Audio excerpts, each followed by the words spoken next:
Madame la maire, mes chers collègues, imaginez un printemps où l'on n'entendrait pas le chant des oiseaux parce qu'ils seraient tous morts à cause des pesticides.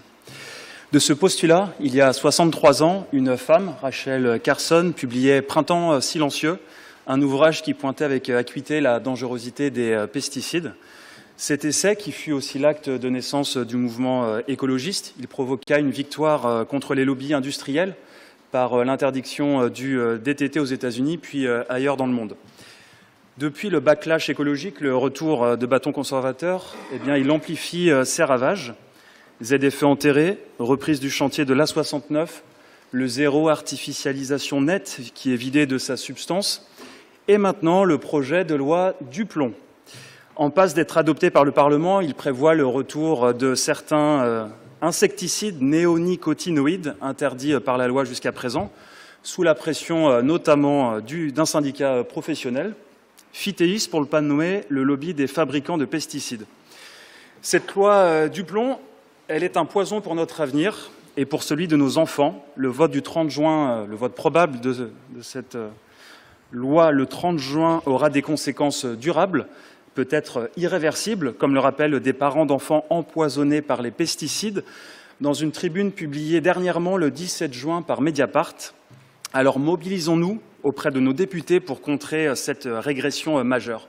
Car depuis Rachel Carson, depuis 63 ans, nous savons que les liens entre l'exposition aux pesticides, notamment pendant la grossesse, et certaines pathologies comme les cancers pédiatriques sont solidement établis par la science. Depuis Rachel Carson, cela fait 63 ans que nous savons que les pesticides ont un impact mortifère sur le monde du vivant, du sol aux rivières, des plantes aux animaux. Souvent les premières touchées par ces produits. La disparition des abeilles est une catastrophe planétaire. Ainsi, 80 000 abeilles peuvent être tuées par un seul grain de maïs enduit de 0,5 mg de néonicotinoïdes.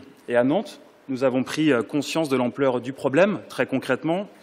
Objectif 8, action 16 en annexe de la délibération présentée par Séverine Figuls, qui propose un plan abeilles dans la ville, tout comme la réhabilitation de la maison de l'apiculture sur le site du Bas-Chantenay nous le prouve également. Plus globalement, à travers cette délibération, la ville de Nantes affirme son engagement en faveur du bien-être animal et pour une cohabitation harmonieuse entre humains et animaux. Et enfin, après Rachel Carson, je citerai Peter Singer, qui publia La libération animale, un autre ouvrage écologiste fondateur. Il écrivit en 1975 « De nombreux animaux peuvent éprouver de la douleur, et il n'y a aucune justification morale à traiter leur douleur comme si elle était moins importante que celle ressentie par les humains.